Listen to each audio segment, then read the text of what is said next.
Tutol ang apo ni Cory at Ninoy Aquino na si Kiko Aquino D sa usap-usapang pag-aalyansa ni Pangulong Bongbong Marcos at dating Vice President Leni Robredo sa eleksyon 2028. Bukod sa hindi anya ito makabubuti, ang tanong pa niya, tatakbo ba talaga ang dating bise?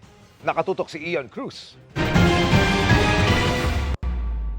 Ang napipintong pagkikita bukas ni Pangulong Bongbong Marcos at dating Vice President at ngayon Naga City Mayor Leni Robredo, wala raw problema sa apo ni dating Pangulong Cory Aquino at dating Senador Ninoy Aquino Jr. na si Kiko Aquino D, convener ng Buhayang People Power Campaign Network. Pero pagdating sa usap-usapang pag-aalyansa ng Marcos Robredo para sa eleksyon 2028, tahasang tutol daw rito si Aquino D. Well, ako po consistent naman ako na tutol po ako sa ganung alliance. Pero ayun, parang that's up to VP Leni to decide. But siguro if I don't know if my opinion is asked, but if my opinion is asked, hindi ako sang-ayon na wala akong paniniwala na makakatulong sa kahit sinong kandidato yung endorsement ni President Marcos. Aminado si Aquino D na bagito pa siya kung political analysis ang pag-uusapan, pero sa nakikita raw niya, hindi makabubuti ang pakikipag-alyansa sa mga Marcos.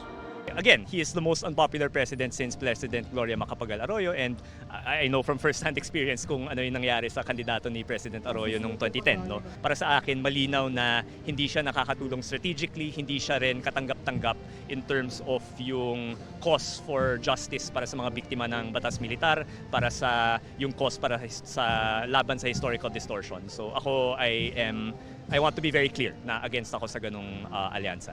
Naniniwala rin si D na magiging malakas sa kandidato si Robredo sa pagkapangulo, pantapat kay Vice President Sara Duterte. Pero ang tanong daw, tatakbo ba talaga ang dating Vice Presidente? Alam ko yung feeling na ayaw mo talagang tumakbo pero pinapatakbo ka. Naranasan yun ng mga kamag-anak ko, and I would want si VP Leni to have the freedom to make the decision na talagang naayon sa loobin niya. Sakaling tumakbo sa pagkapangulo, si dating VP Leni rin daw ang dapat na pumili ng magiging running mate niya.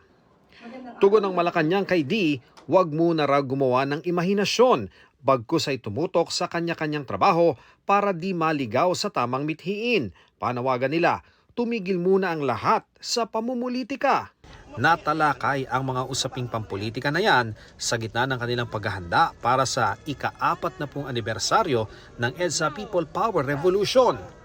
Binigyan na ng permit ng Quezon City Department of Public Order and Safety ang grupo ni Aquino D, katuwang ng ibang grupo para sa kanilang main program sa hapon ng February 25 na pinamagatang trillion peso March 3, Tayo ang People Power.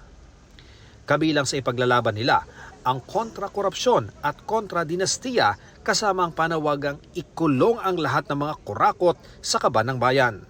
Sa araw po ng February 25 ay makakasama po namin si Cardinal Ambo David mula po 3:00 ng hapon hanggang matapos po ang programa. Dahil siya po ang magbibigay ng panghuling mensahe para sa panawagan ng gaano kahalaga ang tayo ang people power na panawagan. Maglalagay ng entablado sa White Plains Avenue, kaya inaasahang isasara ito sa trapiko at magkakaroon ng rerouting kapag kumapal na ang tao. Wala namang nabigyan ng permiso na magsagawa ng rally sa ibang bahagi ng EDSA. Babantayan natin yan, siyempre. Hindi talaga po pwede. No rally zone nga eh. We're expecting about 20 to 30 to 50,000. In fact, yung unang plano namin, 100,000, kaya kasi accommodate eh. Ang mga dadalo sa EDSA People Power Monument inaasahang didiretso sa EDSA Shrine bago ang 6:00 ng gabi para naman sa misang pangungunahan ni Lingayen Dagupan Archbishop Soc Villegas. Para sa GMA Integrated News, Ian Cruz, Nakatutok, 24 Oras.